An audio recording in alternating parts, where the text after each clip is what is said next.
up, if you're like me, you had no idea there's an official Guinness World Record for the fastest time spent traveling to every subway stop on the T. But as it turns out, there is. And once the good people at Guinness go through all the documentation, there will be a new record holder as well. This past Friday, Maya Jonas-Silver made it to every single station on the green, blue, orange, and red lines in 7 hours, 4 minutes, and 29 seconds, shattering the old record by 25 minutes.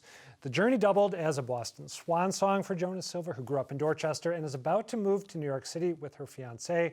She joins me now to tell me how she did it. Maya, thank you for being here. So I get the urge to do something big before you leave a place. Why is this the big thing that you settled on? So 4 years ago, as you mentioned, those guys broke the record, and it was big news at the time. And I kind of stumbled across it again earlier this year and thought, hey, I've been riding the T for my whole life. I think I know it kind of inside and out. I've spent thousands and thousands of hours trying to get quickly from point A to point B. Maybe that's something that I can do. And so I kind of mapped out what I thought a good route might look like, and under optimal conditions, it actually was a decent amount faster than the record. So I was kind of toying with that idea. I submitted to Guinness to make sure I understood kind of all the rules and got the full rule book in. And then decided earlier this year that my fiance and I are moving to New York in a week. So it was kind of now or never. So I kind of made the big decision and set off Friday morning, and the rest was history. Can you talk me and viewers through the permutation that you settled on? I know you started with the green line, right? Ended with the red line. Can you just give a brief, broad brush account of what your trip consisted of? Yeah, so I started at Riverside on the D line, which is way out in Newton. The train was supposed to leave at 5:18. It ended up leaving at 5:21 in the morning. And I think the key thing about that is that a lot of the green line, the B and the C lines especially, run on the street. And as a result, they can get caught in traffic.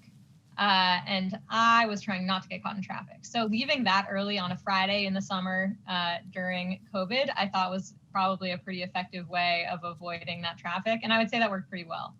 I got done with the green line about as fast as I wanted to, which, is saying something. Yeah, the green line I tend to think of as the world's slowest subway. I have no documentation to back that up, but that's the way I think of it. So from the green you went to, tell me again the line sequence. Green, was it orange, blue, and red? So from the green line, I did the north half of the orange line, then switched to the blue line all the way out and back, did the south half of the orange line, and then I took the 31 bus from Forest Hills to Mattapan Station, and then hopped on the trolley to the red line, and then finished out from there. Did you run at all between stations just to pick up the pace? Yeah, so there were a few different legs that I thought you could do faster on foot than on transit. The very first one was between the B and the C lines out in Brookline, Brighton, Newton, right along that Chestnut Hill Ave corridor. Is about a mile from Boston College to Cleveland Circle. And I'd say that's probably faster coming back on the B line if it's leaving right away. But if it's not, waiting for a train takes a long time. So that was kind of the first run of the day, which my friends Nick and Paul very generously joined me for. So I had some cheerleaders along the route. And then the other kind of longest one was from St. Mary's Street on the C line to Heath Street on the E line. Is a pretty long distance that my friend Caroline shepherded me through. I saw on Twitter that you had trained for this in addition to designing the approach you're going to take. How do you train for something like this?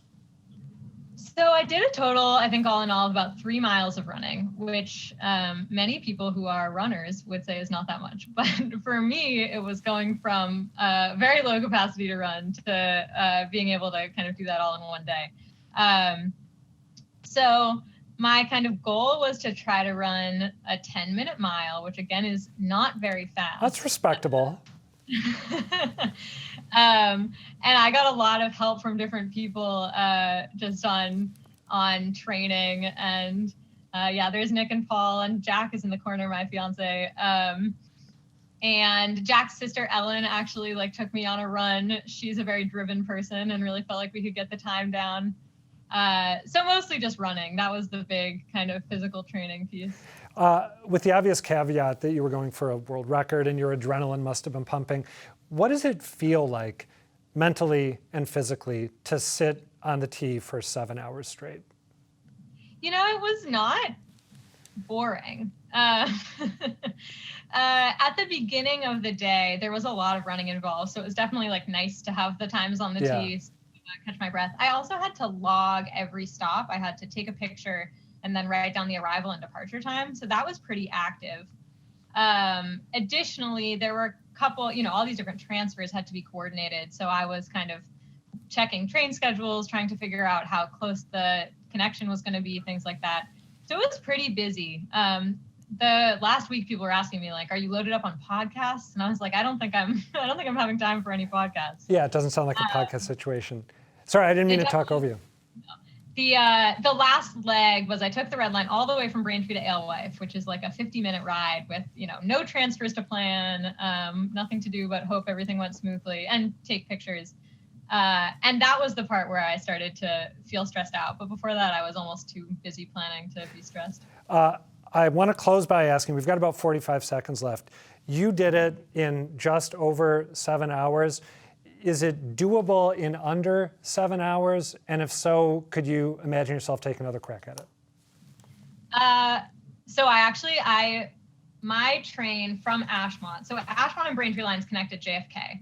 And my train from Ashmont pulled into JFK and I could see the Braintree train on the other side. And I like sprinted, I was at the exact right door. I sprinted up the stairs and down and across. And I like had my hand on the Braintree train, but the doors were already closed. It was already headed out. So I think if I had made that connection, it would have been under 7 hours. That all said, you know, I got pretty lucky. Nothing went wrong through the run. So I think it's definitely possible. I don't know that, you know, you could do the same route and be likely to get under 7 hours. Okay, it doesn't sound to me like you're planning to come back next year. But if you do, please let us know so we can check it out. Maya Jonas-Silver, thank you for talking about your record-setting trip on the tee. Thanks, Adam.